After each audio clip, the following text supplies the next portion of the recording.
श्री स्वामी समर्थ. सर्व स्वामी भक्तांचे पुन्हा एकदा खूप खूप मनापासून स्वागत आहे.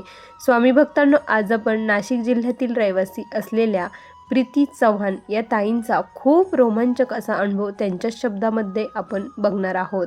चला तर मग या सुंदर अशा अनुभवाला सुरुवात करूया. तत्पूर्वी चॅनलवर नवीन असाल तर सबस्क्राईब करा. तुम्हाला देखील असेच अनुभव असतील तर आपल्या व्हॉट्सअप ग्रुपला जॉईन होऊन तुम्ही मला तुमचा अनुभव शेअर करू शकता. त्याची लिंक डिस्क्रिप्शन बॉक्समध्ये दिलेली आहे. ताई म्हणतात, सर्वप्रथम सर्वांना श्री स्वामी समर्थ. माझ्या जीवनाचे सूत्रधार असलेले या ब्रह्मांडाचे चालक मालक पालक भगवान श्री स्वामी समर्थ महाराज यांच्या चरणी कोटी कोटी प्रणाम.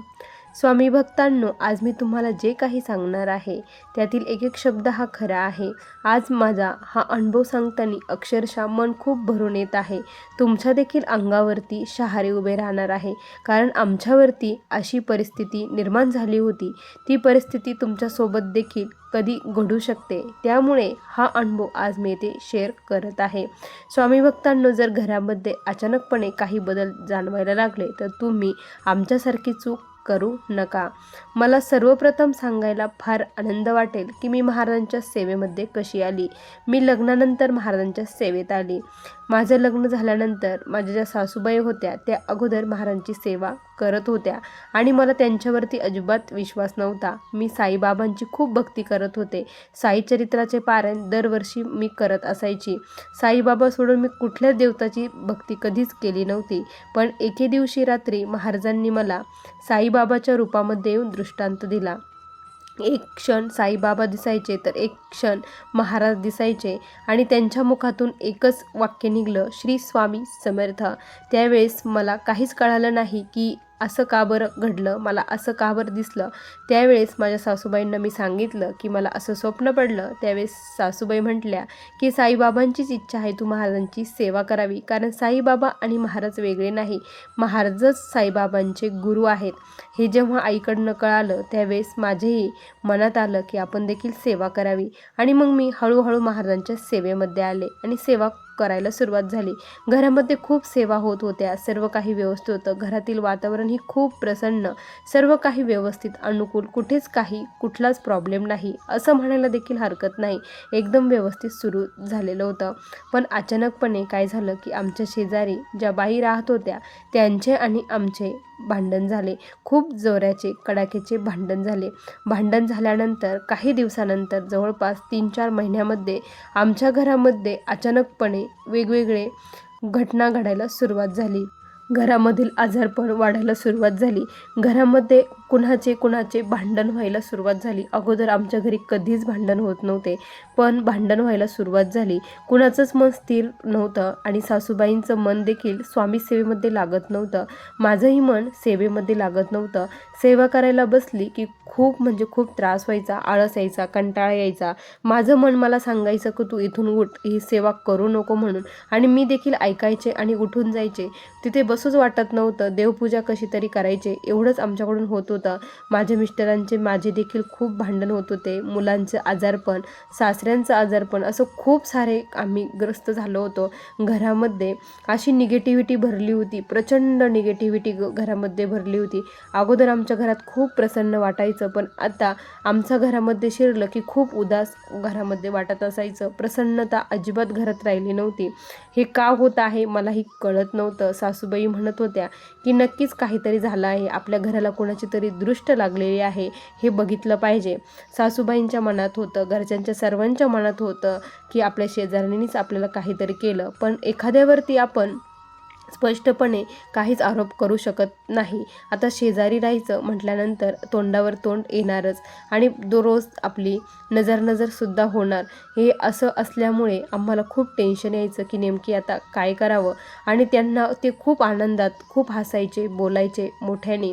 त्यांच्या घरामध्ये खूप आनंदाचं वातावरण, आमच्या घरामध्ये प्रचंड दुःखाचं वातावरण, असं एकंदरीत चालू होतं. एक दिवस अशीच महाराजांपुढे बसली. स्वामी, हे काय घडत आहे मला काहीच माहीत नाही. मला तुमच्या सेवेमध्ये मन का लागत नाही, माझ्याकडून तुम्ही सेवा का करून घेत नाही, नेमकी काय चाललं आहे मला सांगा. माझ्याकडून सेवा करून घ्या. मी खूप हताश झाले होते. मी स्वामी खूप हारले आहे. आज तुमच्याकडे आली आहे. आया बाळाला तुमच्या चरणाचं जवळ घ्या आणि मला काहीतरी मार्ग दाखवा, असं महाराजांपुढे खूप कळवळून मी रडली. आणि आईला देखील आपल्या बाळाची दया येते, तशीच माझ्या आईला, माझ्या स्वामी आईला माझी घरच्यांची दया आली असं म्हणायला हरकत नाही. महाराजांनी त्या दिवशी माझ्याकडून खूप छान सेवा करून घेतली. त्यानंतर महाराजांनी अशी एक व्यक्ती आमच्या याच्यामध्ये पाठवली की जेणेकरून आमच्या घरातील हे वातावरण व्यवस्थित होईल. आम्ही ज्या मठामध्ये जात होतो तिथे गेल्यानंतर जे काका प्रश्नोत्तर करतात त्यांना सर्व काही परिस्थिती सांगितली. जणू काय महाराजांनीच आम्हाला बुद्धी दिली. अगोदर आम्ही कधीच कुठलेच प्रश्नोत्तर कधी केले नाही, पण ही सर्व समस्या बघून सासूबाई म्हटल्या की तू जा आणि प्रश्नोत्तर कर. स्वामींनी त्यांनाच आदेश दिला असं म्हणायला हरकत नाही. त्यानंतर आम्ही त्या काकांकडे गेलो, काकांना सर्व परिस्थिती सांगितली. काकांनी मग आम्हाला काही तोडगे दिले, उपाय दिले आणि त्याचबरोबर स्वामी सेवा देखील दिल्या. 7 गुरुचरित्र पारायण, 3 नवनाथ पारायण आणि वेगवेगळे स्वामींचे मंत्रस्तोत्र आणि काही तोडगे, घराचे उतारे आणि घरातील करायचे तोडगे, असे खूप साऱ्या सेवा त्यांनी दिल्या. आता ह्या सेवा करायला आपली तर मनस्थिती व्यवस्थित नाही, सेवा कशा होणार? त्यांनी एकच सांगितलं की तुम्ही महाराजांना श्रीफळ वगैरे अर्पण करा, महाराजांना विनंती करा, जे काही असेल तुम्ही बघून घ्या, फक्त आमच्याकडून सेवा तुम्ही करून घ्या, अशी महाराजांना विनंती करा. मग मी तसंच केलं. माझे मिस्टर आणि आम्ही दोघांनी महाराजांना कळवून विनंती केली. घरी आलो. त्यानंतर आमच्या घरामध्ये सेवा सुरू झाल्या. जवळपास स्वामी भक्तांनो 1 वर्ष आमच्यावरती खूप मोठं संकट हे होतं. 1 वर्षाच्या कालावधीमध्ये आम्ही हे पारायण वगैरे सर्व काही हळूहळू करायला सुरुवात केली. पण काय झालं की पारायणाला बसलं की काही ना काही प्रॉब्लेम, अडचण येतच राहिल्या. कारण कधी विटाळ पडायचा, कधी सुतक पडायचं, अचानकपणे व्हायचं आणि हे पारायण आमचं पुरंच होऊ देत नव्हतं. त्यावेळेस काकांकडे आम्ही पुन्हा गेलो. काका, पारायण पूर्ण होत नाही, अशा समस्या उद्भवत आहे. त्यावेळेस काका म्हटले की तुमच्यावरती, तुमच्या घरावरती कर्णीबाधा केलेली आहे, खूप निगेटिव्हिटी घरामध्ये सोडलेली आहे, त्यामुळे तुमच्यासोबत हे असं काही घडत आहे. आणि त्यानंतर मग म्हटलं याच्यावरती उपाय काय, काहीतरी उपाय सांगा, हे आम्हाला आमचे पारायण हे कंप्लीट झाले पाहिजे. त्यावेळेस काका म्हटले तुम्ही एकच करा, आता बाकी काहीच करू नका. तुम्ही काय करा की नवनाथ जे पारायण आहे ते सुरुवातीला करा आणि नवनाथांना तुम्ही हे करा, गुरुचरित्र पारायण थोड्या दिवस बंद ठेवा आणि नवनाथ पारायण सुरू करा. नवनाथांना विनंती करा की आमच्या घरामध्ये जी काही निगेटिव्हिटी आहे ती बाहेर काढण्यासाठी आता तुम्हीच मदत करा. खूप मोठ्या आवाजामध्ये हे पारायणाला तुम्ही सुरुवात करा, असं त्यांनी सांगितलं. मग तसंच केलं. मिस्टरांनी पारायणाला सुरुवात केली आणि रात्री मिस्टर हे पारायण वाचत होते. अक्षरशः पारायण वाचताना आमच्या घरामध्ये खूप भयानक गोष्टी घडत होत्या. कारण एका ठिकाणी मी जर ग्लास ठेवला तो ग्लास अचानकपणे कुठेतरी दिसायचा आणि एक दिवस तर खूप हद्दच झाली की जे नवनाथांचा ग्रंथ होता तो ग्रंथच तिथे सापडत नव्हता. देवघरापुढे ग्रंथ, तो कुठे गेला? पूजा मांडलेली, आम्ही खूप शोधलं, घरामध्ये कुठेच सापडेना. आणि त्यानंतर महाराजांना विनंती केली की स्वामी नेमकी हे काय चालू आहे, ग्रंथच गायब झाला, ग्रंथ कुठे गेला, कोणी नेला? त्यानंतर मग महाराजांपुढे मी खूप रडली. तुम्हाला हे थांबवायचं आहे की नाही ते सांगा, मला याच्यातून लवकर बाहेर काढा. मी तुमची मुलगी आहे, बाळ आहे, मग बाळाला असा त्रास देताना तुम्हाला आवडतं का? मी महाराजांपुढे खूप रडली. मनातील जे काही भाव होते ते सर्व काही महाराजांना सांगितले. आणि अचानकपणे मिस्टर म्हटले हा बघ इथे ग्रंथ आहे. आणि मी तिथे खूप वेळेस ग्रंथ बघितला होता, त्या डब्याच्या तिथे ग्रंथ हा ठेवलेला होता. तो ग्रंथ घेतला आणि ते पारायण मिस्टरांनी पूर्ण केलं. ती विभूती जी होती घरामध्ये सर्वत्र फेकली, टाकली. आणि तुम्हाला सांगते आता खरा अनुभव इथून सुरू झाला. तो म्हणजे असा की आता मी महाराजांना म्हटले की महाराज, मला माहीत आहे घरामध्ये काहीतरी वेगळं घडत आहे आणि हे कोणी केलं याचं नाव मला स्पष्टपणे आता पाहिजे आहे. मला सांगा हे कोणी केलं. मला माहीत आहे, हे शंका आहे, पण मी प्रत्यक्षपणे ते नाव घेऊ शकत नाही. तुम्ही जर मला काहीतरी संकेत दिला तर मी नक्की समजेल की हे व्यक्तीनेच केलेलं आहे. त्याच्यापासून आम्ही नक्की सावध राहू, असं महाराजांना सांगितलं. त्यानंतर घरचे म्हटले कुणाला काही बोलू नका, आणखी भांडणं होतात, त्यामुळे आपण कुणालाच काही म्हणू शकत नाही. तुम्ही शांत बसा, महाराजांवरती सोडून द्या, ते सर्व काही व्यवस्थित करतील. स्वामी भक्तांनो, घरामध्ये आपण जी निगेटिव्हिटी ती बाहेर काढण्यासाठी मी म्हटलं आपण घर स्वच्छ करूया. म्हणून मी त्या दिवशी घर स्वच्छ करायला घेतलं, सर्व काही सामान काढलं आणि माझ्या कागदपत्रामध्ये मला एक चिठ्ठी दिसली. त्या चिठ्ठीवरती एक नाव होतं आणि ते नाव म्हणजे त्याच व्यक्तीचं नाव होतं ज्याच्यावरती आम्हाला संशय येत होता. त्या व्यक्तीचं नाव होतं आणि हे नाव कुणी लिहिलं घरातील प्रत्येकाला विचारलं आणि आमच्या घरातील असं अक्षर कुणाचंच नाही. ते अक्षर अशा प्रकारे होतं, वेगळ्याच पद्धतीने ते नाव लिहिलेलं होतं. त्यानंतर मग सर्वांना विचारलं, सर्वजण म्हटले नाही, कोणीच लिहिलेलं नाही. आणि विशेष म्हणजे असा कागदाची वही आमच्या घरात नव्हतीच. वेगळीच ती वही होती, निळ्या कलरची होती आणि तिचे जे काही रेषा होत्या त्या देखील निळ्या कलरच्या होत्या. अशी वही घरात नाहीच. आणि हे कुठून आलं त्यावेळेस कळालं की हे महाराजांनी सांगितलं आहे. प्रत्यक्षात महाराजांनी येऊन आपल्याला हे नाव सांगितलं आहे, ह्या व्यक्तीपासून सावध राहायचं. आणि काकांनी जे उपाय सांगितले होते, कालभैरव अष्टक, पिवळ्या मोहरीवरती म्हणायचं व 11 वेळेस वल्गा सूक्त आणि ओम श्री चैतन्य गोरक्षाय नमः या मंत्रात जप करून मोहरी रोज तिकडे टाकायच्या. त्याच पद्धतीने आम्ही सर्व काही करत होतो आणि हळूहळू घरातील जी काही निगेटिव्हिटी होती ती कमी व्हायला सुरुवात झाली आणि घरामध्ये पुन्हा आमच्या सेवेमध्ये मन लागायला सुरुवात झाली.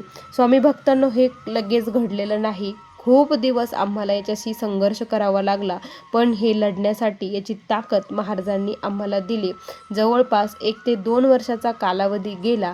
त्यानंतर घरातील सर्व काही व्यवस्थित झालं आणि आज ज्या व्यक्तीने आमच्यावरती हे काही केलेलं होतं, ही बाधा, आज त्या व्यक्तीच्या जीवनामध्ये खूप दुःख आहे, खूप अडचणी आहे. आज आम्ही खूप सुखी आहोत आणि ती व्यक्ती खूप दुःखामध्ये आहे.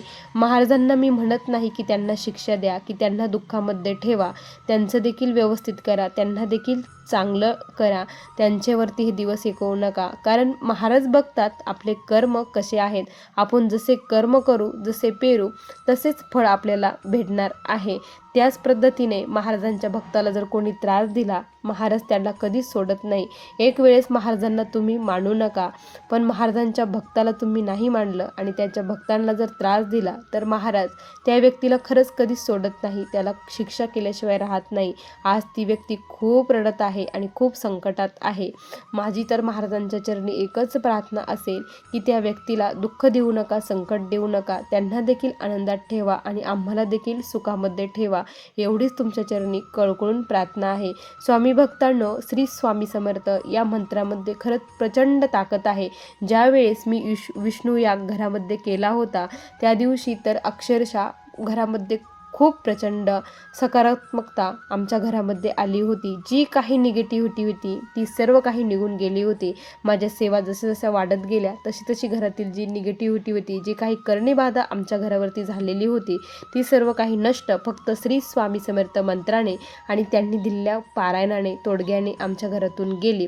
प्रत्येकाने आज हे आवर्जून ऐकायचं आहे, कारण तुमच्या देखील जीवनात कधी असं घडू शकतं. तुम्ही घाबरून जाऊ नका. महाराज खंबीरपणे तुमच्या पाठीशी उभे आहे.